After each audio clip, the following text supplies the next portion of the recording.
Do we have enough enthusiasm going into this new thing? This new millennium? We do, man. 2021, baby. Keep quiet. I need to turn you up, man. Oh, you're right. There's not enough hype. We can't fizzle out in 2020. We can't let it win. Isn't that weird? Huh? What? It's weird. It's a new millennium. I didn't think about that. Wait, is it? Is that what you just said? A new decade, not new millennium. I just said a word. Sometimes I say things and they aren't accurate, and sometimes they don't mean what I actually say. Yeah, apparently. As you may have noticed, my facts don't fact check me ever on this podcast here, because things might not be correct. I'm trying to rectify that. You got me saying it, man. I was like, oh shit, did I get that correct? But probably not. So today, at the time of people hearing this, it should be, if you're watching it right when it comes out, because you love us. Oh, you get our content right away. You've got it set to download on your Spotify, on your Apple, whatever. It's the 29th. It's Tuesday. In 2 days? Again, don't fact check me. In 2 days, it'll be 2021. Legally, the Earth can drink. That's what that means. It's not 2 days. Not 2 days? Because this podcast on the 29th. Yeah, 1 night, 2 nights. It's 2 nights.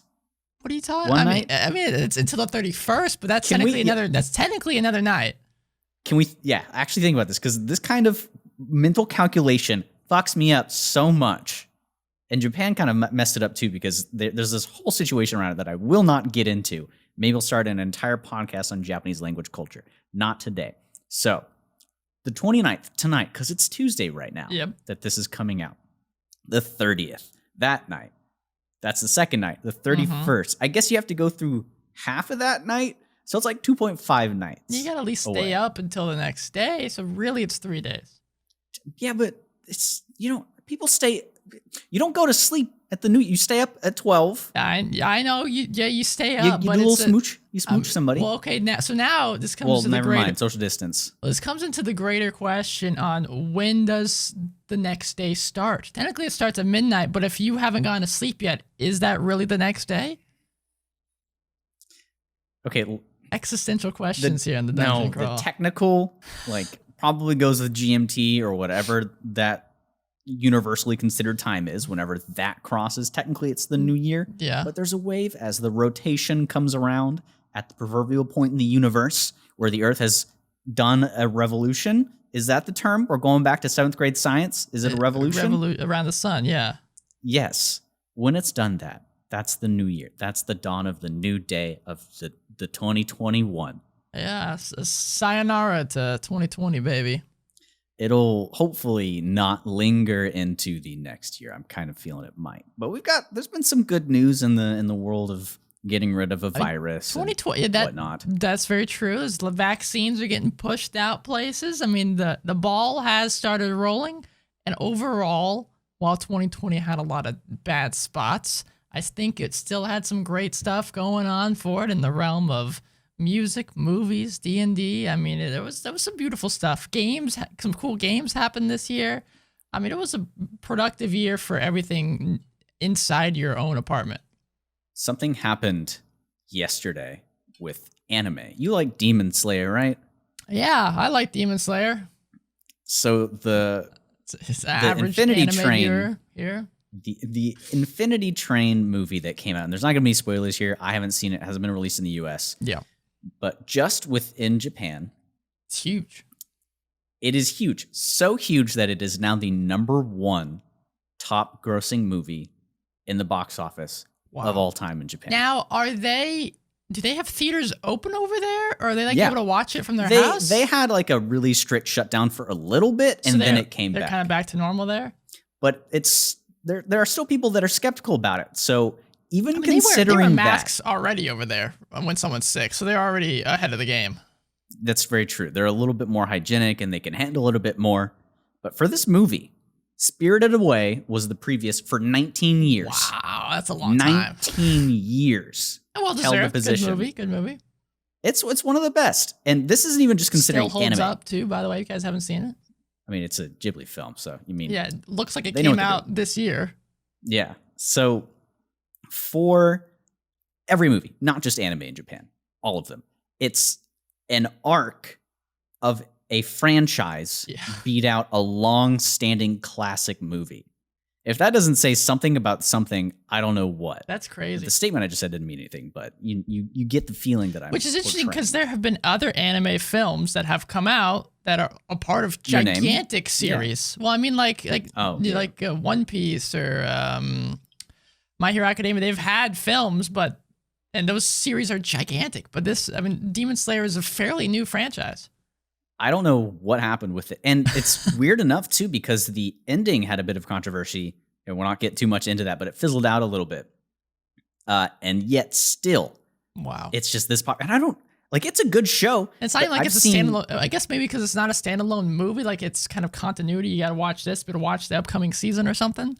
Yeah, that's what it is. It's like the in-between arc. They could have put it in the anime itself, but so that blew me away. And people commenting in Reddit were like, this is one of the biggest things to happen, not only in the history of anime, but in film. I mean, it's been a huge year for media. As sucky as it's been, how many different movies and series have been like shelved because they couldn't have production for so many months. It was still a very good year for games, movies, anything in media. Well, I mean, the digital scape, you can get that in your apartment at any time if you have the subscription. I found out Soul, the new Disney film, was almost entirely animated from home. Seriously? That's huge. That's crazy. And it looks. Wait, how quickly do they pump that shit out then? I mean, I don't think they pumped that very quickly, but like the end of it. Yeah, at least they were able to animate from home. That's what the trivia I read was. It's the only Pixar film that they were able to that they actually animated from home. And if they're able to do that now, I mean, what could they do in the future? I don't know. That's the thing with 2020 is it's really rough for a lot of people. Yeah. Even just today, I found out that a really close friend of mine, his girlfriend, this is a downer. I'm sorry for the downer. Well, it's been a downer year. It's been a downer year. This is one of the nicest people I've ever met in my entire life. His girlfriend, who had no pre-existing conditions, was put into a coma after getting COVID. Jeez. And she passed away on Christmas after being in a coma. I mean, it shows how serious you got to take this stuff, man. Well, yeah, this was the first case of me like realizing no matter who you are, it can do something terrible to one of your loved ones. And it was a big reality check for me. I'm glad, regardless of side effects of vaccines or whatever, I'm glad they're getting out there. There's science being done. Mm-hmm. And it's at least, that aside, been a good year for, like Ryan said, games, anything in the digital scope, entertainment, because that's what we need to keep ourselves occupied. And one of those things is Dungeons and Dragons. And on this podcast here, where he's Ryan in this direction, he's Braxton. I think I did that correct. Yeah, you did. It always messes me up. Awesome. This is the Dungeon Crawl. Today we just want to wrap up 2020. This isn't our like second year podcast episode, but it's the the Earth year podcast episode where it's coming to an end, and we're just gonna talk about things and stuff and how we felt. We did one last year too, similar kind of style. Did we? Yeah, we did a best of 2019. We talked about how great of a year it was, how excited we were for 2020.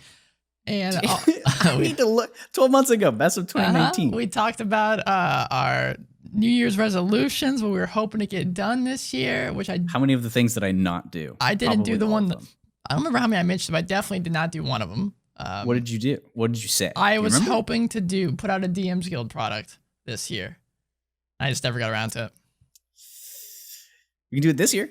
I could, yeah. That'll be my new resolution. Best of 2021, we can talk about it again. Well, this was a weird year. No one could have imagined that this year would have gone the way it did. So very true. And a lot of other things happened. I'm sure you did other creative things that you're proud of or accomplished something right. We pushed harder in the podcast. I mean, this. I know we've kind of been pushing it off. We were planning to have a new series kind of start here at the end of the year, but we had other things popping up, and we decided different topics. But so at the beginning of next year, we're going to be diving into new series and new ideas for the podcast. So I'm looking forward to that. Yeah. So that will be super interesting because I don't know if 2021 is going to be the year of Braxton getting into things that aren't D&D, like Pathfinder and other titles. I've never gone into those franchises yet. All I know in terms of tabletop RPGs are Dungeons and Dragons 5th editions and the research I've done and the other portions as well. And what I know about Cyberpunk after playing the video game itself. That's it. Gotcha. So I hope I don't have some sort of like midlife crisis where I'm like, why haven't I been playing Pathfinder this entire time? I mean, it's cool. Pathfinder's nice. How much do you know about it though? I've never played it. I've also never seen it be played. I've just read it and envisioned how it would be played in my head. I just imagine Ryan sitting in his desk, imagining. Well, that's what you do. You imagine entire campaigns. That's what I did before I ever played D&D. When I was like, okay, how would I even imagine running this? And I was like, lay down the player's handbook and look at the beginner's guide, whatever the hell, the beginner box, and ran it for myself, and then ran it for my girlfriend at the time. It's you got to do something, right? You got to do something. Yeah, if you've been wanting to start D&D and you've listened to this podcast and we haven't convinced you yet, set that New Year's resolution. Get a group whenever social distancing lets up, or get that group online like we've talked about before. Fun fact, I wanted to look up and see what our first episode of the year was. Sure, that's cool. Well, hold on. Publish date. Can I organize by publish date, Ryan? I think I can. You just go to Spotify if you really want to. Oldest first. Newest first is what we want. Let's scroll down here. Okay, so ability scores. We got all these fun things. 2020, 2020. First one is yours, technically the best of 2019. Technically. Okay, best of 2019, but after that was starting off good. Learned Arcana class feature variant. Which actually never showed off. Our good friend Kenneth got us the podcast a gift for Christmas, and it was the Unearthed Arcana book, the OG D&D book. Yeah, when it was actually like a Xanathar's Guide sort of addition to whatever edition it was. You're funny, Kenneth. You're funny. He's funny. He also got us a little, what's her name? Nezuko in a little box, a little thing. Nezuko. Super cute.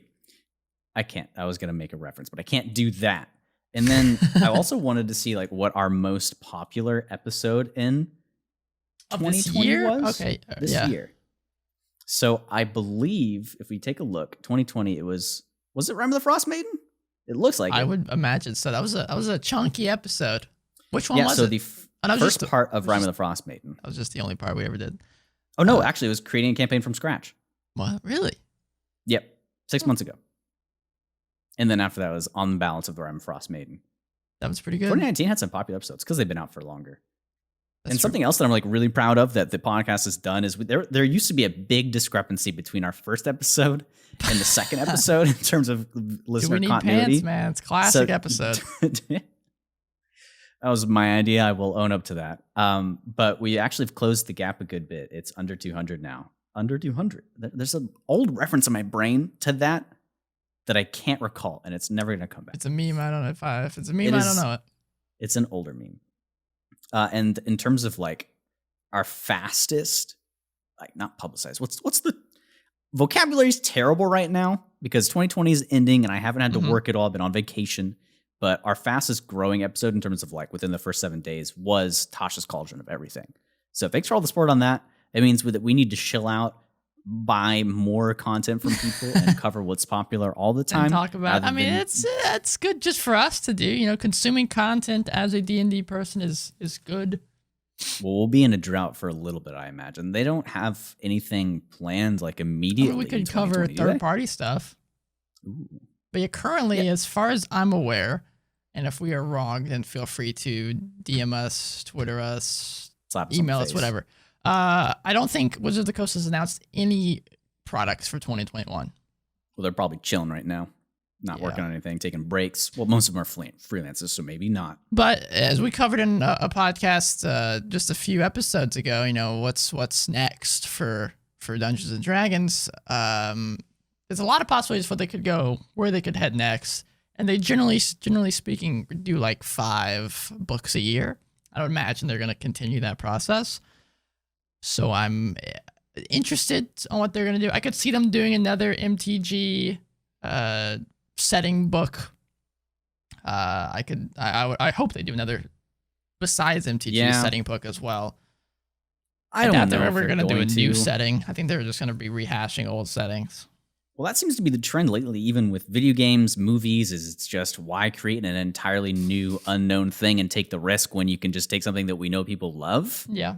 Update and redo it. But to be fair, some of the updates are not just like copy paste, change the numbers to fit 5e. It's like time has passed since the last time we were in this world, and this is what it's now. What for the Forgotten Realms looks like in 2020. Forgotten Realms 2020, in the actual year 2020. That could be interesting. But yeah, I would hope they would bring something new. The chances of it happening are probably pretty slim. So they could bring an old setting that has not been used in a long time, I know, but a Planescape, that kind of thing. These things haven't been touched in a long time, so I'd be okay with that. True. And maybe they figured that there's enough original content within DM's Guild, and now that people are pumping this shit out all the time anyways, so why do they need to compete with them? And they can just continue working on their own world. Yeah, because I've thought about this. How many people besides the diehard D&D guys actually are going out there and going to DM's Guild and looking up, going to third-party Kobold Press and whatnot? I would imagine it's less than 50% of the people that play D&D. That's a good point. I mean, in my case, whenever I got dissatisfied with whatever options were available as a warlock is when I definitely wanted to go online. Right. So it just depends on what class you probably play and how you feel about the competency, how fun they are in the session itself. And I mean, if you play a lot of D&D and you're only using the player's handbook itself and what's in there, to me, I would get really bored really quick because I play the same thing every time. So I'm sure there's somebody out there that does do it like that. Yeah, because I mean, if you can only afford one book, that's probably the book you should get. Yeah. At some point, Dungeons and Dragons. What is the thing? D&D Beyond is the thing that I'm trying to think of right now.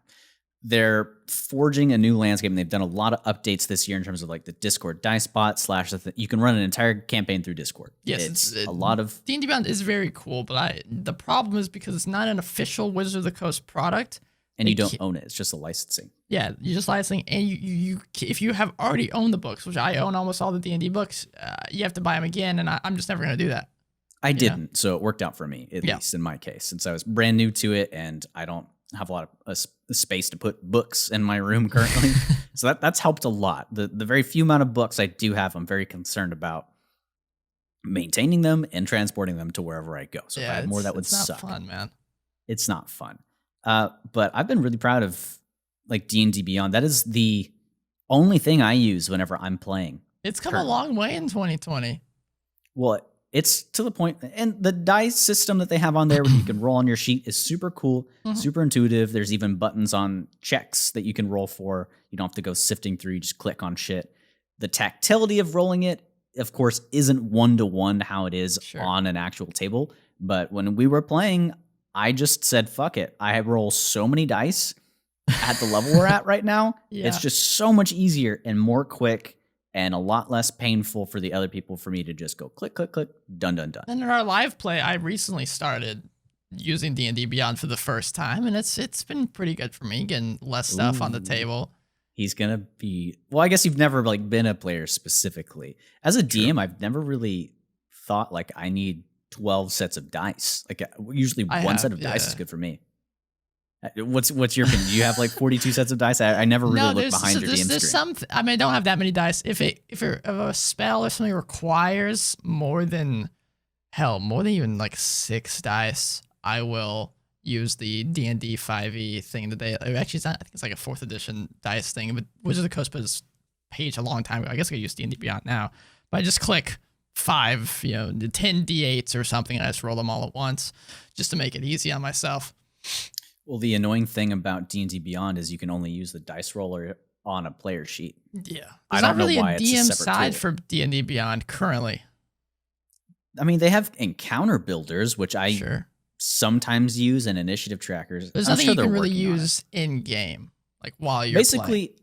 I'm excited to see where D&D Beyond goes, especially for DMs, because I feel as a player's tool, it's pretty much set. Yeah, the next step, I think, for them is to do something like Roll20. Is to have a full-on map stuff and to get everybody onto the web page. But then you run into the issue of having, segmenting. Because I know they love having people in person. That's the whole D&D thing. And with that, obviously, you kind of disincentivize that idea.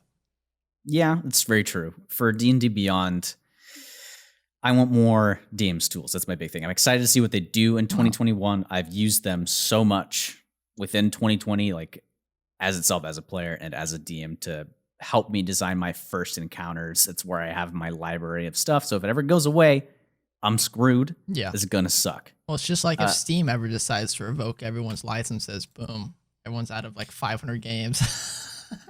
Well, there is GOG. That's true. Which yeah, it's DRM free. You own it. It is DRM free, but it's kind of a hot topic now because it's CD Projekt. Yeah, that company. I mean, they're still okay when it comes to GOG. That's a good product. Yeah, I heard there was something shady that they've done recently. I don't know what it was, if it was an advertisement or something, but their upper management for CD Projekt is in hot water right now. Speaking of CD games, Projekt Red man, is just the studio. What games have been? Any games of 2020 that you liked?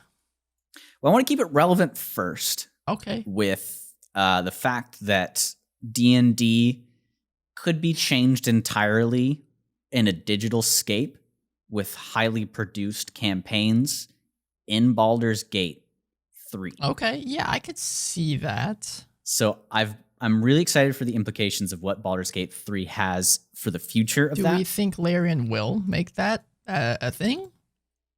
I'm pretty sure they're going to have DM's tools. Yeah, but the one they had in the other game was not. I mean, it was, well, that's because it was constricted to Divinity. You could run a Divinity campaign. You couldn't play D&D. I'm just hesitant because I mean it's because it is like playing D&D, but it's also not like playing D&D. You know, it's very railroady. It depends on what you can do with it because you have more effort put into actually designing assets, and then you come into the physical scape. You leave theater of the mind where anything can happen. And I don't know if you were there when the Divinity 2 DM stuff came out, because I remember they paid a bunch of streamers and Matt Mercer to he ran a bunch of streamers through I've seen clips of that, like a one shot that he created within Divinity, and it showed the possibilities and the limitations. But that's the only time I ever saw that product being showcased. So I don't know what ever became of it more than the little bit of effort that they put into it for that video. I think it's great for what it was. If you wanted to continue playing Divinity and you think that your campaign could fit within the assets that they gave you, the systems that they gave you, it's really fun. I personally get way more engaged when I see everything. I would usually prefer to watch a movie than read a book. A lot of people are like, "Oh, Brax, disgusting." I like both. I like both. I do like both, but in the case of like, if I were to able to play in a campaign that was designed off of whatever the heck Baldur's Gate 3 is, that's Forgotten Realms, as 1-to-1 to D&D as it could be, I would do it. All of my issues with combat would mostly go away, but introductions with whatever systems they have, that might be an issue there and there. But to curtail that conversation, I think Baldur's Gate, the early access, is what it was. Is that coming out fully this year? I believe so. Unless things change, obviously, unless it's delayed. But I think it is supposed to be fully released in 2021. I don't know if they have like an actual date for. I'm super curious, but that's why I mentioned it. Baldur's Gate 3, $60. It's in my library, so I own it. Yes, I know it's restricted. October 6th, 2020. Yeah, but no, I mean like, do they have an idea when they're? Shit, yeah, that was this year. That's this year. Do they have any idea on when it would be fully released? Let's see if it's in their early access thing here. How long will this game be in early access? They don't know. According to I don't think they have a release date out at all. Interesting. Good for them. Don't put one out until you know. Yeah, so it's like a month or two beforehand. Leads into my next thing, Cyberpunk 2077. This came out in 2020. Open up that eggshell the very right end now. of it. It can be a really quick conversation. Okay. So I've put just to give me credibility, I've put 100 hours into it. I just crossed that yesterday. I have not. He is not. He's already got his strong opinions on it. I've gone, love it, indifferent to like love it with some indifferencies. Okay. So the story, characters, motion capture, all of that, I love it. There's bugs, yes, that sucks. And there are some mechanics that aren't fun in the game. And to me, it's basically what I would want Fallout to be if it were a better game. Fallout's super clunky. There's dead air everywhere. Sometimes it's atmospheric and it's good, but like you spend half your time just walking through landscapes, mashing the left bumper button to see if there's an enemy near you, and you can capture it with that. Like it's so fucking dumb. That's not how I play Fallout, but that's how I play Fallout, because they give me that tool, I'm going to use it. Sometimes I feel Cyberpunk is too dense. Like you're going here and there, and there's NPCs everywhere. It's dense. It's like it's dense. I'm not talking about like how lived in it is. I mean with like quests and things to do. Sure, but the content's there, but it's like this. There's a lot of stuff, but it doesn't go much farther down, you know? Yeah, it's the same thing with Fallout, though. At least Fallout 4. Okay. Fallout 4 Fallout 4 is the exact same. You got more NPCs moving around. Yeah, Fallout New Vegas, though. Cream of the crop, baby. I need to try that again. I haven't played it since probably like before 2010. I don't know whenever the hell it came out, or after that. After 2010, probably, because Skyrim came out in 2011. I don't remember. Cyberpunk, I still think it's a great game. Mm-hmm. I think it reaches farther than Fallout 4, which it should encapsulate everything. That's the best game for me to compare it to. End that. For Ryan, for you, the problem video games, is it shouldn't have. There should not. The way it was supposed to be, the comparisons to Fallout should not be there. But the problem is, yeah, they shouldn't, but they are, and that I think that says enough as it is. To me, when I first started playing the game, I was like, "This is sick," and then as I walked to the front, like, "Wait a minute, I've played a worse version of this before." Yeah, this. Yeah, it's Fallout 4. It's like the Outer Worlds, but better. It's not a bad game at all, and you're right. It's like the perfect statement. It shouldn't be compared to Fallout 4, which is exactly why the statement is so good in encapsulating how I feel about it. Mm-hmm. It should be a GTA, sort of game with lots of nuances, with like the mechanics, combat of Fallout, but it messes up a lot of the way. So I also wanted to mention like Hades as well. I haven't played it yet. Have you played it? Yeah. Can you tell me about it? Hades is my game of the year, man. Wait, really? Yeah. What else have you played this year? Do you have a list? Yeah, I was gonna go through it later, but talking about Hades specifically, it's like a roguelike. You know what those are, right? No. Okay. Yes, I do, but for viewers' sake. For the uninitiated, yeah. So a roguelike is basically a game where you go into it and you start up a save file, and you're fighting through stuff, and eventually you're making it through levels, whatever, leveling up your character, unlocking stuff, and then you just run into a wall of enemies and you die. Okay. Well, instead of restarting from square zero, you'd still do, but you keep some of those upgrades. You keep some of those level ups that you've created. You keep maybe a type of currency that you can then use that currency in a shop that you just spawned into that you can upgrade and make next time that you go through the dungeon a little easier, or add more stuff that you can find. It's very cool. And Hades is like that, but times a million. It's the best roguelike I've ever played. It somehow makes a story work within a roguelike idea. I have not had a piece of dialogue. I've not heard it a second time playing through this game. It's constantly adding new stuff. It's beautiful, man. It's quite a trip. The soundtrack's amazing. Well, this has been the year of like early access, which is what I hoped Cyberpunk could have done. They could have done that. And Hades, I remember it was still leaning towards this is a great game, but it was mixed for sure. Yeah, it came out in 2019 originally in early access. Yes. And I'm glad I haven't played it, because the turnaround between when it released to its actual opinion was just amazing. And it's on sale right now until the 5th. So if you're down to get that, jump in there. If you didn't know Steam was having a sale right now, you want some video games, of course, the winter sale's going on. Get your booty in there. Made by Super Giant Games. They always do incredible work. What else have they made, though?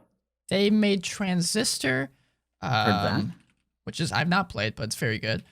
They also have made, I'm forgetting, a Pyre, Bastion. Oh, Bastion's a gorgeous, gorgeous game. I know all of these games, actually. Yeah, they have a very particular art style. You know, they all seem like they're the same game, kind of, or at least in the same engine. Yeah, great tunes. Every single one of those games is great tunes. All made by Darren Korb, if I believe. The voice acting that I've heard in Hades reminds me of how Dark Souls is kind of voice acted. Yeah, it's not. There's nobody that speaks like that. But for some reason, it sounds like if this was that world, if people were in medieval times, at least for Dark Souls, that's how they would sound. And I have no idea I have no idea how you even begin to get a voice like that. It sounds like nobody that's ever existed. There's some great stuff, man. Some great voice acting. It's like an abstract painting, but with voice acting. It's so cool to me. Yeah. So check it out alone on that. And there's also some primo waifus and husbandos, if I recall. For Ryan saying that, I know the artwork is unreal. So yeah, you could definitely get some inspiration for D&D characters from them. Practice your voice acting too. That would be a big recommendation for me. For all you DMs out there, make that another thing that you're trying to do. If you hear a voice that you like in a video game, get your voice recorder out, try to copy it, and then put it in your repertoire for NPC voices. I've been doing that lately. Been trying to work on it. Yeah, or watch a movie and you're like, I want to sound like that guy. You want to get a Christopher Walken voice, just play his stuff over and over and over again. It might be a little on the nose if you do that in game, but hell, if that's the voice the guy needs, then go for it. Or if you're making a joke, having a silly character. There's also big elephant in the room for me, and I just came back to it after kind of fizzling out on Cyberpunk a little bit lately. Genshin Impact. Oh. Yeah, you're like, what is he talking about? No, dude. To be expected, yeah. To be expected. I've played the hell out of this game. I don't know how many hours I've put in, but it's probably 200, 300 or so. That's out of the games I've played, it's probably my game of the year, but I haven't played everything and I will not rate something I haven't played. So just to put that out there, a lot of the other games that I've played. That's how we should do it. That's how you should do it. Like if there's Steam Awards going on or the Game Awards, I will not vote on something if it's game of the year. Like I couldn't vote on The Last of Us 2 or Hades or anything else. I just didn't vote on that because I haven't played. I hate that the Game Awards is always. I mean, it's just like the Oscars. It's the same 5 or 6 games for every single category. There's more than that many movies and more than that many games that came out that year, guys. I mean, you got to think about it. It's to the entirety of the population of people playing video games, so it's gonna reflect the general opinion on that. I don't even know if Neo 2 was up for an award period, and that came out this year, and that was a spectacular experience. Yeah, but Neo 1, people had so many problems with. But Neo 2 was a masterpiece. Yeah, but if you have problems with the first one, nobody's going to come to the second one unless you're like you. If you have some stumbles in the first game, you spin it around, the second game comes out, you kick through all those expectations, and you crush it. I guess to your point, I've never played, outside of the little bit me and you did, Divinity Original Sin, the first game. I've played once. We had some fun, man. That was a good cast. That was a good cast. Man, was that this year or last year? I think it was last year. Around this time. Yes. Probably November. So, man. Yeah, Divinity Original Divinity Original Sin 2. Good shit. I did not quite get it's literally the same game in Baldur's Gate, but I didn't get the same, I want to play this now feeling. It's early access. Let's see. It's still, when I first played the early access for Divinity 2, I was like, it's cool, but it needs some more time in the oven. And then when it's fully out, I was like, this is beautiful. Speaking of which, beautiful stuff that, has getting a big update in 2021. Disco Elysium. If anyone's sitting on your laurels waiting to play that game, now's your chance. In March, I believe, is the full, it's like uncut version. I don't know what the hell they're calling it, but something crazy. Final Cut, maybe. But they're adding voice acting to every single line in the game, which I cannot imagine the amount of effort it's going to make it so much slower too, but it's good because it's pretty jarring. Skip it there was a lot not voice acted. But they're adding a couple more contents here and there. It's already a beautiful game, and I think this will just skyrocket it even harder. Have you finished it? No. Now I'm waiting. Me neither. I was about to dive back into it when I saw this update was coming out. I was like, all right, I guess I'll just wait. Yeah, same thing for me with Mass Effect. I'm waiting for the remasters to happen next year as well. Coming out. So that'll be fun. They're also making another Mass Effect game. They teased that Shepard's coming back, which I don't like because you're just trying to, Andromeda did so bad. They're like, the only way we can get people excited for a new Mass Effect game is if we do some fan service. So, well, with the way 3 ended, which ending are they going with? I don't know. I guess we'll find out. It's going to be an alternate thing. It's going to be a deviation. There's because they can't go Mass Effect 3 spoilers. 3, 2, 1. Come back in like 30 seconds. They can't go with the symbiosis one, the green one where everybody's like mixed with the stuff. They can't go with the one where everybody fucking dies, and they can't go with the one where they kill all the Reavers. You can't. Why not? Why can't they go with that last one? I guess you can. There's something else that happened that you can't do it because of that. I don't remember. It's been a long time. It has been a long time. Yeah, I want to replay those too, but it's not coming out on PC. I don't think. Is it a full remaster for everything? I'm pretty sure. I mean, you could already remaster for yourself on PC with mods. Yeah, but it's like putting makeup on a donkey's butt. I don't think it's coming out for PC. You can check on that though. But Persona 5 Royal also came out this year, speaking kind of remakes of old games. That's not really old. Well, I mean, that's like that game's gonna be a classic forever. That's an JRPG classic right there. I can't play it because combat is just too boring for me. You know, it's because it's turn-based or because it's like a Pokemon style kind of thing? It's like Pokemon, but dumbed down even more. I don't know. I think it's a jump up from Pokemon, but that's also not saying much because Pokemon's not very intuitive. I mean, not very complex either.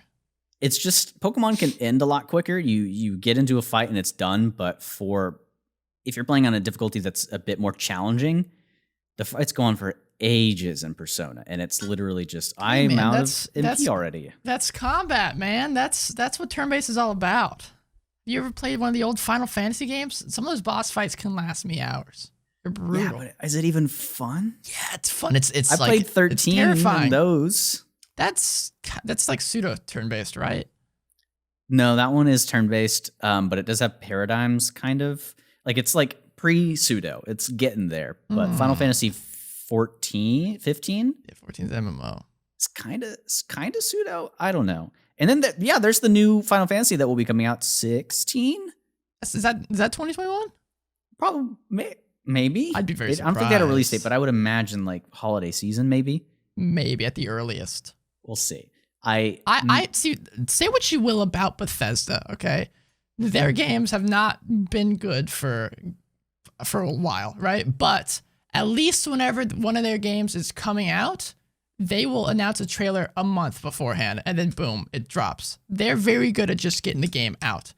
You know, the I hate other studios because they'll announce a game and then have a 2022 at the end of it. It's like, I don't care what's coming out 2 years, guys. Work on it. Yeah, but let me. Show and me I when know it's you ready. know this, but you can see the one path of abstinence and hold it in and don't tell people about it until the end. Yeah. Or you can announce it really early and get an assload of money from ads that entire time. Shareholders. I get it. I know it's good. You know, the higher ups, the executives, the stockholders, they I don't want see that. people. We see what happened with Cyberpunk.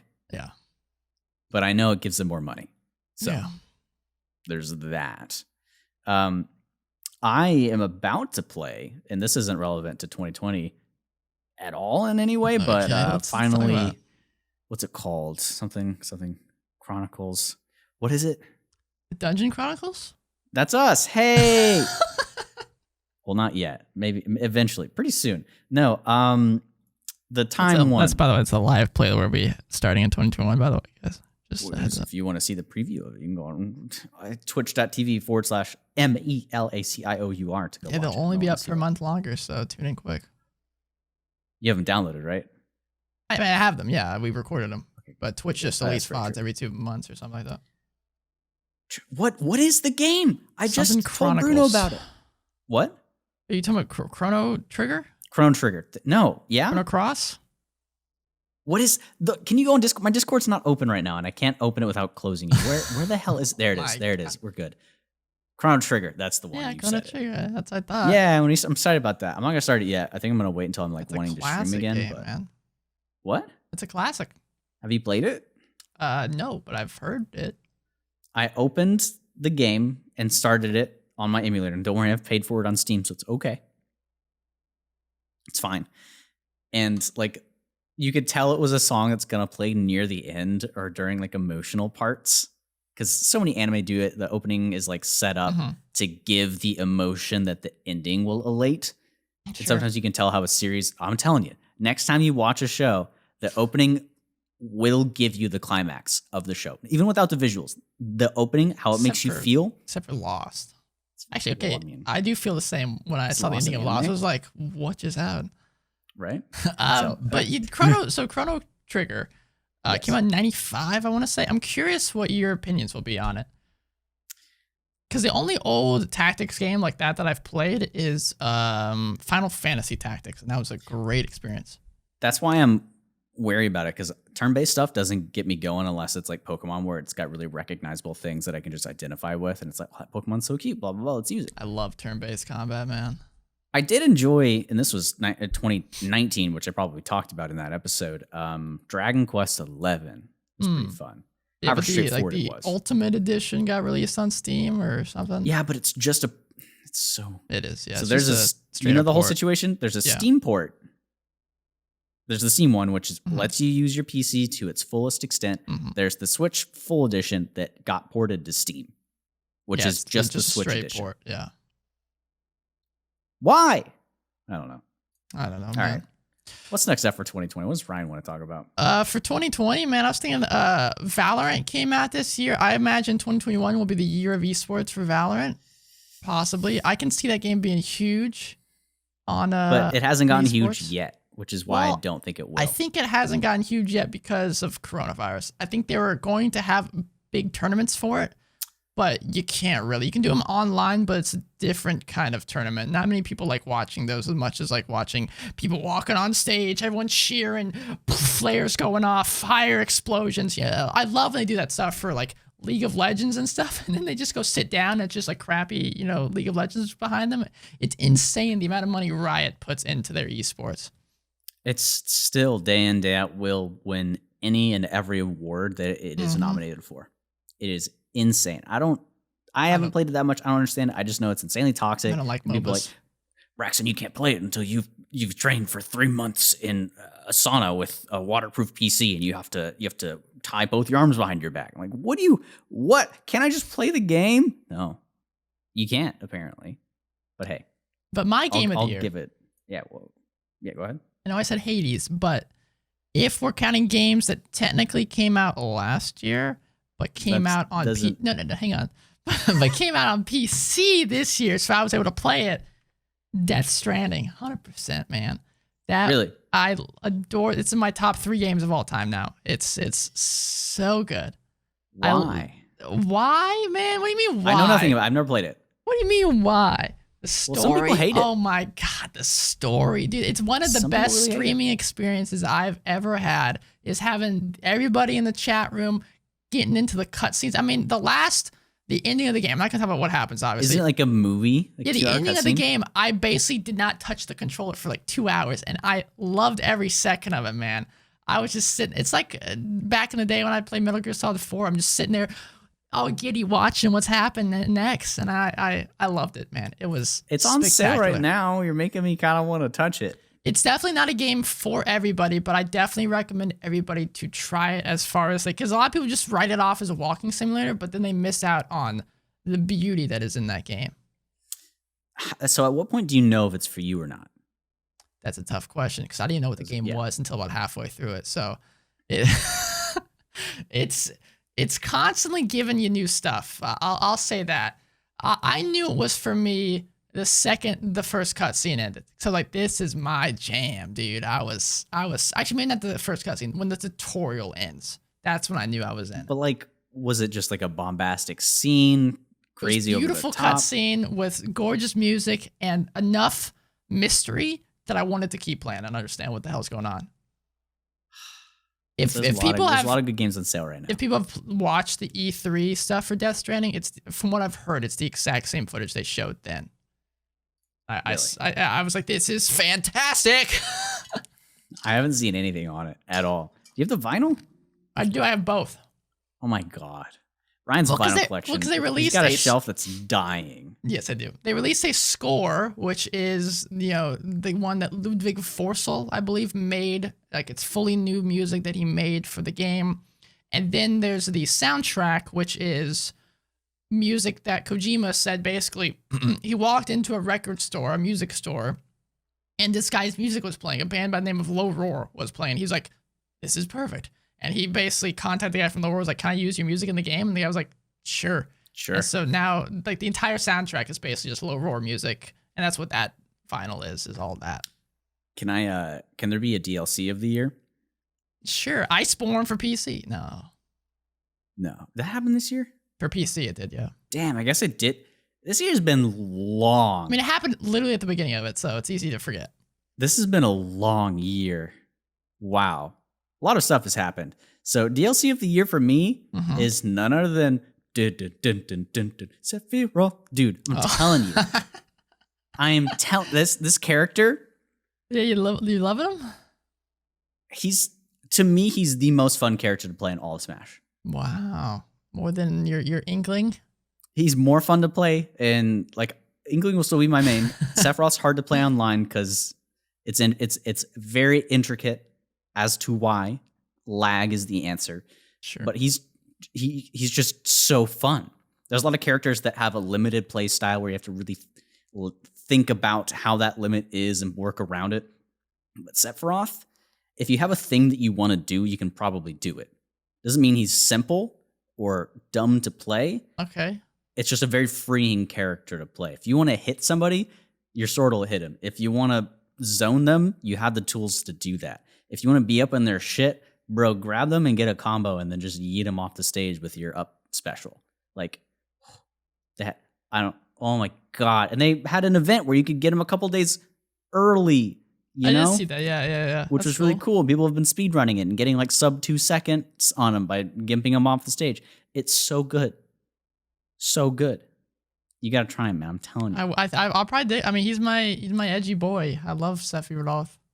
I got so excited because Final Fantasy VII remake yes is on sale right now. Did that come out this year? Yes. Oh my God, yeah, I forgot about that. That came out this year. This year was crazy, dude. But it's not on Steam. I forgot about that. It's only PS4. And I have a base PS4. I'm not doing that. No. Is it not optimized for PS4? I refuse to play a game at 30 FPS at 1080p. Not doing it anymore. It's the same on PS4 Pro, if I recall. But it'll run better, maybe. I don't know. There's got to be something more optimized on the Pro version, right? I don't know. I played it on PS4 Pro, and I didn't notice any problems. So I guess I want to play it so bad. There's so many things about the story that I want to know, and I'm getting so spoiled a little bit more. According to this random Reddit post, he said PS4 is 16 by 900 with 30 to 60 FPS. PS4 Pro with 1080p forced is 1080 60 FPS. Is that correct? Doesn't sound right. Makes sense. So you can get anywhere from 30 to 60 FPS on the base PlayStation at 1080. And if you're not playing in 4K on the Pro, you'll get 60 FPS flat. Final Fantasy VII Remake runs at 1080p on base PS4. It doesn't say FPS on it. Oh, with a stable 30 FPS, yeah. I mean, Bloodborne exists, but yeah, it's not that bad, man. It's bad. It's bad. No, it's not. It is because I've been playing Cyberpunk, and sometimes I turn on ray tracing, which knocks me down to 30 but it's to different 40 on FPS. PC. It's different on PC. If I play Bloodborne or I play The Last of Us or God of War on my PS4, I can hardly tell a difference. I can't deal with the also did that. The literal physical input lag of having to wait for a frame. It's twice as slow, twice as laggy as 60 FPS. I don't know, man. It's not that bad. It's very bad. You're gonna miss out on a lot of games that way. I'll get a PS5 next year at some point. Yeah, but not all those games, like Bloodborne's all of them are backwards compatible. I know, but they're not always getting 60 FPS on it. Even so, it might be a lot better, and it will be at a higher resolution. It'll feel better. That's all that matters. I'll feel better, and it'll run better. It'll be at least at 60 FPS. It won't be at 30. That's the big thing for me. I can't do it. Yeah, that aside, from what I just read, PS4 Pro, none of the PS4s run FF7 at 60. Okay, maybe I do need to get it then. We'll see. I'll think about it because like you said, if it's on sale, you might as well get it now, and then if you want to wait, then you can wait. Well, to your knowledge, I know that they're like releasing sections of it, right? Dude, who knows when Final Fantasy VII Part 2 is coming out? So, where they ended it, spoilers in 3. Okay, 2, so we're spoiling it. 1. Yes. Okay. Now, don't let's plug your holes for like 10 seconds. You fight Sephiroth, right? Yeah. So, isn't he the final boss? Dude, okay. I'm not going to say too much, but there is some... Yeah, please don't. There's some crazy, weird... Did they change anything? Oh, yeah. Oh, yeah. It's less of a remake and more of a rewriting in a way. It's like a new timeline. more or less. And they almost kind of build that into the story of the game itself anyway. It's so weird. hold on. I mean, it's this. So just to give you some frame reference, it is the exact same director of the Kingdom Hearts series. Oh no. Exactly. Oh no. So there's gonna be some time fuckery in this one. So tell me if I'm wrong. The final boss in the original is the same as the final boss in the remake, the first part. Like, I mean, it's different. It's changed. Is Sephiroth the end of the original Final Fantasy VII? Yes, but it's in his final form. Is his final form not in the remake? Not really. I want to say. Okay, good. So I didn't know. That's what I thought. I'm so upset that I've seen that. And also, flat out, Sakurai spoils what happens to a character in the direct for Sephiroth. So if you see that, don't watch that because he spoils the character death. Yeah, flat out. He just says it. I'd say. I guess it's fair. Not everyone knows what it's happens. It's an emotional point. Everybody knows. I didn't. Really, you didn't? No, I haven't seen anything for the game. For FF7 period. Wow. Well, so should I play the original? I would say because I was about to ask. I would say because the remake is going so far off base, it could be cool to see comparison and to play them. So I recommend. It's a great game. It's again one of those things. If you're okay with playing older titles, then it's that one's gonna be okay. Specifically, very old.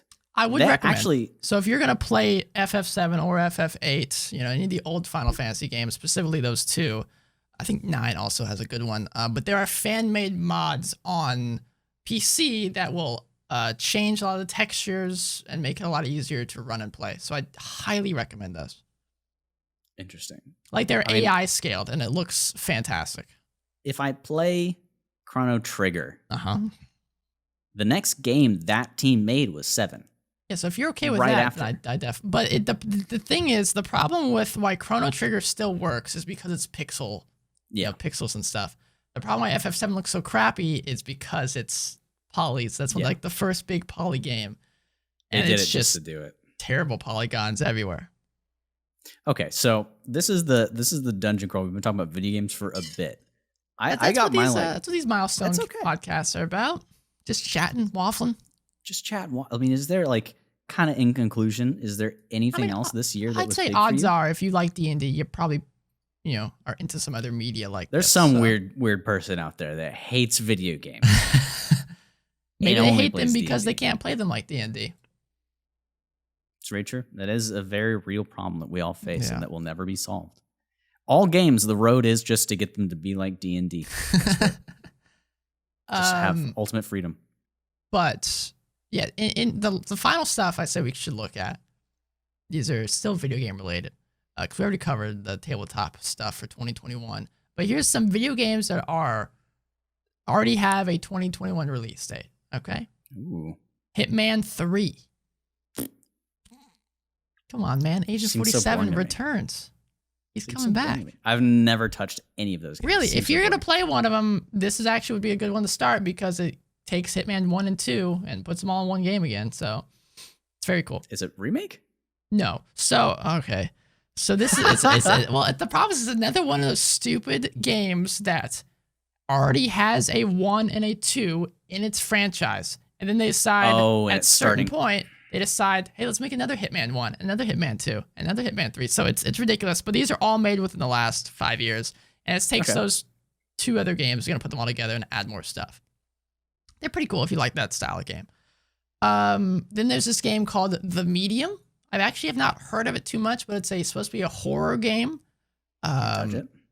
It's right, yeah. Braxton won't get anywhere near it, but it has the same composer as the guy that did the fantastic Silent Hill soundtracks, Akira Yamaoka. Yamaoka?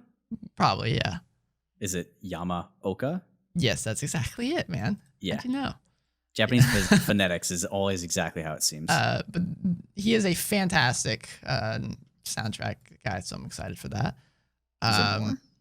Yeah, there's a lot more. We got Super Mario 3D World and Bowser's Fury for the Switch.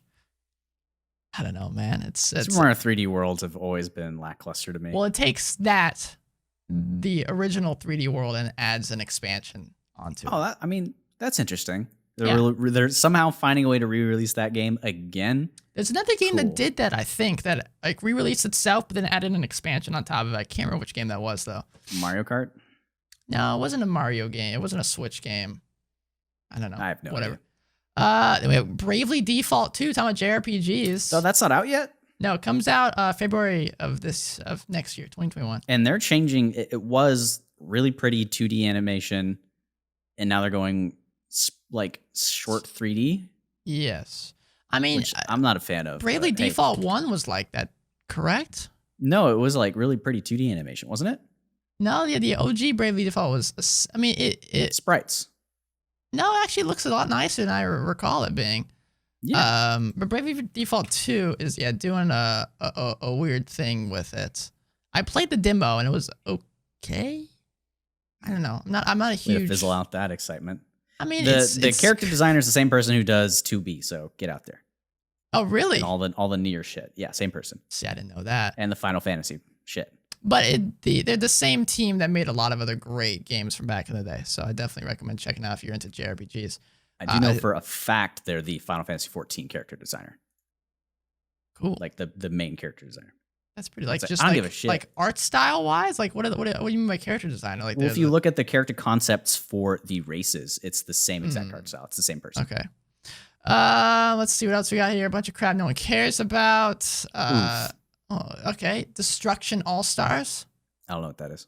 Exactly. Who cares about that? It's only coming out on PS5 anyway. We have Monster Hunter Rise coming on the Switch. Okay, I'm interested to see how that goes because it's a reduction in hardware. Yeah, So I graphical want to see what fidelity. limitations they have. If I can create a character, I'm fine. If I can't, I'm upset. Seems like I can't. Well, the OG Monster Hunter games were on just I know. crappy You Nintendo can't- products, and it was fantastic. yeah, I know. We'll see how it goes. I'm Okay. always He's played skeptical World, about and he's like, reductions in that's the hardware. top of Monster Hunter. Deathloop is coming out. Do you know anything about Deathloop? Is Deathloop the competitive one, or is Deathloop the one where you're like a single player game? It is. It was announced like an E3 like 2 or 3 years ago with Starfield. I don't know. All I know is it's made by Arcane. Okay, Revolver is the one I'm thinking of. Arcane. There's a competitive shooter that's coming out. It could be this one. I don't know. Where you have like 3 lives, essentially, and it's like 3 teammates, and you start, and there's an area that you've got, and you shoot random bullets in a spot where you think somebody's gonna go, and you try to kill them in like 3 I don't know if instances at a time. This It's really says weird. it's a tale of two assassins doing eternal Yes. battle. Yes, that one. I know that one. That's the multiplayer Not one. the one. No. Oh, okay. We got Far Cry 6 coming out, which features the guy from Breaking Bad in it. So that's cool. What? Like the character or the actor? No. Have you seen Breaking Bad? No. Okay. Well, Does it's it a have character Walter that you White? probably no. It's a character you have not met in the game. He's Okay. Gus. If anyone knows Gus, he is in the game. Oh, like the It's- kid? No, okay, we're moving on. This guy doesn't know I anything. watch anime. But Far Cry. I mean, I have not played Far Cry since Far Cry 3 is the best one. 4. I think 3 I is the played best 4. I'm Yeah. interested to see what they'll do, but most of the Ubisoft stuff is the same. So They all have climb to a high spot and see the map. yeah, All of them. pretty much. What else we got? Mass Effect Legendary Edition. We already touched on that. It's only. Ooh. Oh, does this say PC? It does say PC here. PS4, let's get into that Xbox thing. One, and PC, which is weird. There's no PS5 or Xbox Series X. It does say it has forward compatibility and targeted enhancements on both of those products, but So it was in development, and this is what Cyberpunk should have done. Unfortunately, it was in development for PS4 and Xbox One, and then the yeah, it phones almost got out, so they seems got the like dev kit and Cyberpunk Cyberpunk too. aimed for the PS5 once that got announced. They wanted And the most pivoted. money as possible. They wanted to put on every single platform. We have a Battlefield games coming out sometime in 2021. It says Halo Yay. Infinite. FIFA 22. Just kidding. I mean, yeah, that's You coming out pay next 60 year. Pay $60 for your FIFA game. It's basically a subscription. Halo Infinite, the new Halo title's coming out. That should be cool, I guess. It's coming out holiday. It didn't. I don't think they have a release date, do they? Fall 2021 is what it says. Damn, It was that's supposed to launch push. with the Xbox Series X, and then it didn't. That's a long push to go from. Yeah. It does say it will support 120 FPS though, so that'll make Braxton happy. Got to get my FPS. But you don't have an Xbox, so there's no point to care about the FPS for that. So I have an Xbox One. Yeah, but you're gonna be playing this on PC, right? If you were to play Halo Infinite, you're not gonna be picking it up on Xbox Series X, is what I'm saying. Probably. Yeah, because it's specifically, that's huge news to support 120 FPS on a console. Period. That's crazy. Yes. There's the new Lord of the Rings game, the Gollum game. Yeah, have you heard anything about that? Playing as Gollum? You play as Gollum. As Gollum or as Gollum? Gollum? Yeah, as Gollum. It says it's going to be a canonical, untold Lord of the Rings narrative, following J.R.R. Tolkien's Is it source third person? material. I think so. It says a mostly non-combat game with Prince of Persia-like stealth. That doesn't scream like I'm excited for that. Prince of Persia-like stealth. I didn't really enjoy the stealth in those games. More about the parkour. I mean, I imagine it's going to be like a Detroit Become Human-esque sort of just play the story kind of thing. That's going to be that many storylines going on in that one, though. Not as many, but more linear. So more like a Telltale game. Maybe. Yeah, I could see that. Everyone's most excited game of 2021, I bet, is GTA 5 releasing on the next gen title. That's what it actually has that listed here as one of the games coming out in 2021. I cannot believe it's new Skyrim meme, man. How many times are they gonna release this crap? Well, I mean, Skyrim's been on a fridge before, so okay. The KFC console is real. I saw that. Yeah, I know what you're talking about. It's what can it play? Right? KFC games. Your chicken. The KFC Dream, the KFC dating simulator game. I want to see what happens. Okay. Anything else like super exciting though? Ghostwire Tokyo comes out. That's the one I thought was Deathloop a minute ago. Yeah, this is the game I'm actually looking forward to. Whoever made the presentation for that at the E3 or whenever it got announced, she's the coolest chick ever. She's not with the company anymore. What? She left. Yeah, she left Why? during development. I don't know, man. That was big news when it happened. Yeah, she's not with them anymore. I feel like everything's a lie. I know. She was cool, though. She was very hype. That's what got everyone interested in the game. So sad. I'm not super interested because made by the same guys that made Evil Within, and I hate those games.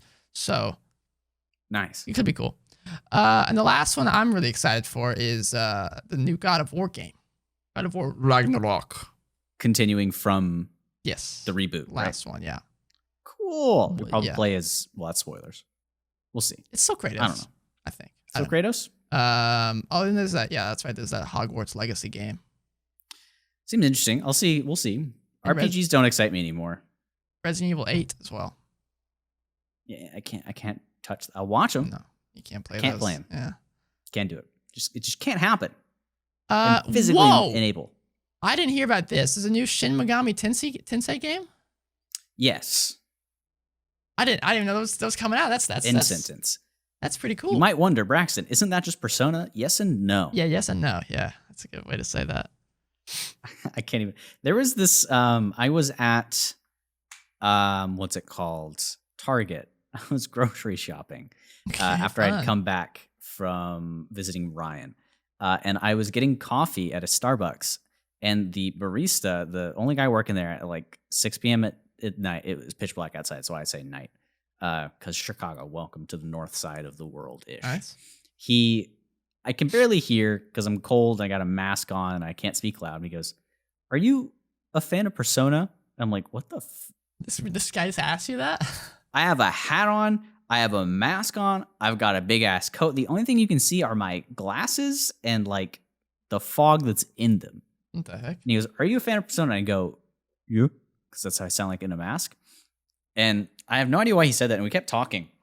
And he kept asking if I was like, if I played this thing. You're like, "Oh, do you see Sephiroth? He's out." I'm like, "How do you, who are you?" It turns out he's like a somewhat popular like Persona meme maker on, what's it called? What's the word? Twitter. So he's pimping himself out? Yeah, it's Mystic Distance on Name drop. Twitter. Shout out for him, but like Is that what we a do while with the ago, podcast? Say, walk up to random people, say, "Hey, do you like D&D?" do you like D&D? Yeah, he's like, do you know me? And I was like, yeah, 'cause I've heard of this guy. He's made some nice memes before. Never heard of It was him really before. weird. And I got home and I look and I was wearing a black coat with a cap, like a black cap, and black pants and a red shirt. And I was like, well, that was probably it. I guess, but that's still a stretch. People wear that stuff all the time.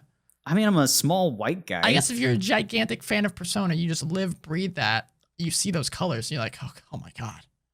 I mean, you probably wouldn't ask like a tall, very normal looking like 9-to-5er dude that like looks like he goes to the gym. You'd ask the skinny dude wearing red and black who has like Maybe a hat on. I And don't shit. know. I don't know. It was a weird experience. So there's that. Anything else and wrapped up for 2020? Yeah, now that this is the turning? last 2 games, I believe these are coming out. 2 games that are coming back that I'm excited for, but also nervous for. Vampire the Masquerade Bloodlines Right. 2, and then Stalker 2. I don't know what that is. Whoa. Don't look at Okay, me. I'm gonna say this, and maybe this gets you excited after your cyberpunk balloon deflated. The sequel aims to create, quote, one of the biggest seamless open worlds to date. Stalker 2? Yeah, I love the OG Stalker games, man. They are, woo. Some of the guys that made the original Stalker game made the Metro series, if you know those. It does look very similar. Yeah. Hopefully it won't run like shit. I am excited. Okay, Biggest- cool. Interesting. Well, you might not like it because it says it's a unique blend of FPS, immersive sim, and horror. I can do open world horror. It's less in your face all the time. Yeah, the OG Stalker But games has really cool horror. So For reference, though, I can't even play the Metro games, though. oh, well, that's It's more of rough. a linear experience, though. Like you Yeah, that's gotta very walk true. into this dark, scary hallway wall. And some of this in the Stalker games, there's things where you could in theory avoid it, but if you go down this area, there's some cool, spooky stuff, paranormal Yeah. events happening. Like, there's 2 missions in Cyberpunk where like the room gets really dark, and I'm like, Oh my god! what's happening? I get scared, man. Now, what's get your real opinion on? I don't know. Have we ever covered horror in D&D? We We've kind of covered, did. like, atmosphere. That's probably what our Halloween episode was: horror, bringing horror into. I think Yeah, it was we literally did what it that was. exactly. Yeah. But are you okay with horror? Like, if there's a scary horror stuff in a tabletop game, are you all right with that? Yeah, Have we I ever? can't handle seeing it and being the person that's making the thing go. But you're the DM, and you It's tell like me movies you're like and you're like the stuff. play You don't button. like horror movies either. No, as long as I'm not the person that Oh. makes the characters do the thing with my hands. Now, how about a choose your own and, like- adventure book that's horror based? I can do it. Okay, so just games. It's got to be very like visually scary. Mm. D&D is mental, like mind stuff. That's fine. I love the spooky events that we've had before. I don't think you can like genuinely terrify me in D&D Right. unless Yeah. you're just using horror Dungeons and Dragons. That's just like what we just said. I don't know how I forgot about that because 2020. You know what I say at 2020? Moving on. Get out of here. We just delete all our episodes. Oh my god, that's the Not too bad. majority of our episodes. We're going to cross over 10,000 listens in 2021 pretty quickly. That's exciting, man. Probably the next 2 or 3 months. So So what's before we close here? What are the goals you think for the podcast in 2021? What are the plans? I want to identify when we're going to do season 2, quote unquote, because you do that for podcasts, whether we want to Okay. like actually make it a thing, or like once we hit 100 episodes, we'll just say every 100, it's quote unquote a new season. And I Do want we change to how we run stuff for that season? change how we run it and put more like, maybe not more production into it, but more writing and whatnot, like a lot more planning. Okay, It's easy to say that, and that's very vague. that's how we started this podcast. There was more. Yes. bells I and want to whistles. create more things and provide Yeah. more stuff, and I know you want to do that too. So that as well. Okay. So that's your. Then we've got go for the- Dungeon yeah. Crawl Chronicles, whatever the Dungeon Chronicles. The that's Dungeon it. Chronicles, yeah, coming We'll out. have that. Hopefully, early mid-January. I would love to do more social. I would literally hire somebody to do it if we started making money off of it. But it's tough, man. But yeah, for me, that's it. I want to identify like a season 2 thing Yeah. once we hit 100 episodes because we're getting there. We'll be Have some halfway more through the like year, though. series-based stuff, maybe too. maybe just identify like more episode types or ways to do things, or more institutions on the podcast itself, to especially differentiate it from other things that we have going on at the time as well. Right. Especially for the YouTube too. Hopefully by that point I'll be in Texas living with you guys, and we can at some point make next year. more things for the Dungeon Crawl as like a community as a whole. That's me. What about you? That'd be what sick. What are you feeling? Oh yeah, I'd like to work more in the YouTube, pimp that out a little bit more, get some cool video content out there. Obviously with the live play, so I'm excited to put some more effort into that. Ryan got no ideas. No, I mean that's the majority of the stuff. Yeah. I like to actually Keep sit it down simple, and straightforward. Yeah. and write down a D&D adventure or something module just for fun. I don't know if I'd release it anywhere, but just to kind of get that practice and kind of understand how it runs. Because the biggest difference is I can write one for myself, right? But it's different to write one that other people can then pick up and run for themselves. Yes.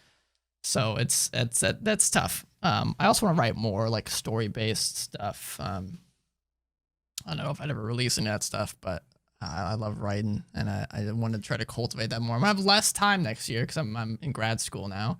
Yeah. But well, let me ask you, make more time. What's up, man? Within 2021, do you think our personal campaign is going to end? There's definitely a possibility of it, but I don't see it ending. I think there's more stuff to explore.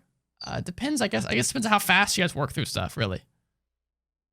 That scares me. I won't handle that. I know. I don't know how to end it. I guess whenever we get around to it, we can talk about, we have a podcast about ending a campaign, because I've never ended a campaign before. So I've barely even started one. A big thing for me too. It'll be all new next stuff. Year is continuing to write for the Dungeon Chronicles and the campaign that we do, the Dawning. So that's been fun. It's always on my mind now, and thinking of stories and whatnot. It's very fun. I just need to write them down, get those out there into the ether, onto a physical plane, and produce them.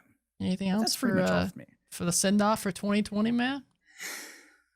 I pray for the day that nobody has to wear masks anymore and we can exist. Yeah. That's it. We'll get hopefully, there. I saw someone saying that hopefully by June they will have vaccines out for everybody. Half a year. Let's go, baby.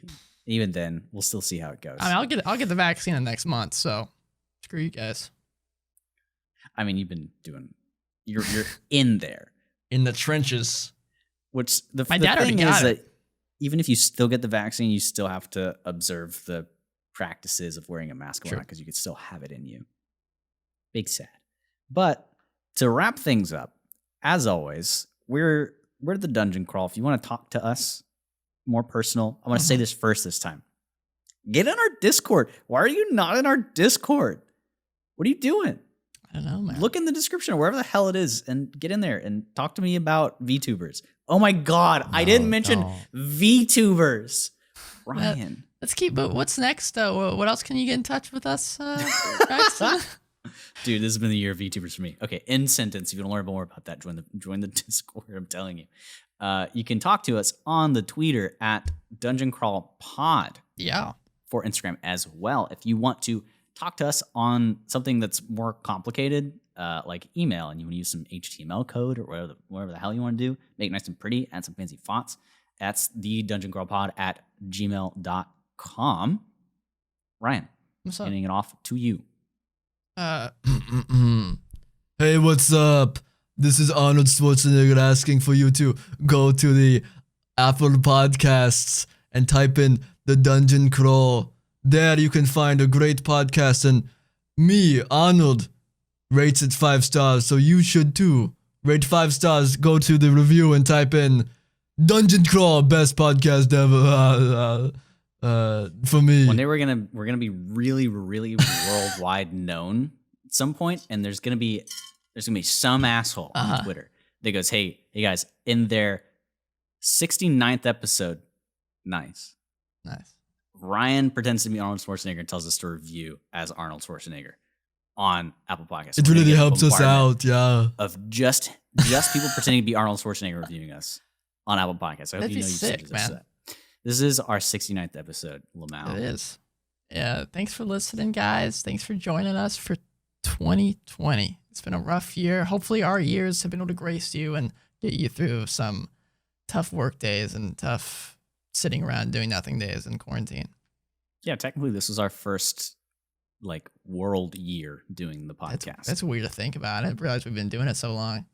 Yeah, we've done it for about a year and a couple of months. Oh my God. Well, you okay? Just time goes by so fast, man. It's kind of crazy. I know. 2020 is almost over. Hang in there. Keep going. And as always, he's been Ryan. He's Braxton. This is the Dungeon Crawl, and thank you for your 2020 years in the year of 2020. We're gonna hopefully have your ears as captives as well in 2021. Thank you. Jesus. Check out the YouTube as well. There's a video of this on there where you can see my tired, crazy face. Be like one of those. Be like that cat post, the one that says "Hang in there." Be like just Hang like in there. that, guys. You can make it through the rest of this year. You got it. Oh, and last thing. Next week is gonna be we'll be diving into classes for the first time finally. Is that what we're doing? Yeah, we're diving. I'm setting in stone. We're gonna talk about wizards probably for the first class. Talk about making a one, the lore of the wizard, and all that fun stuff. So Yeah, I'm forcing myself to actually read excited. every subclass so that I can actually freaking talk about them. Get excited, baby.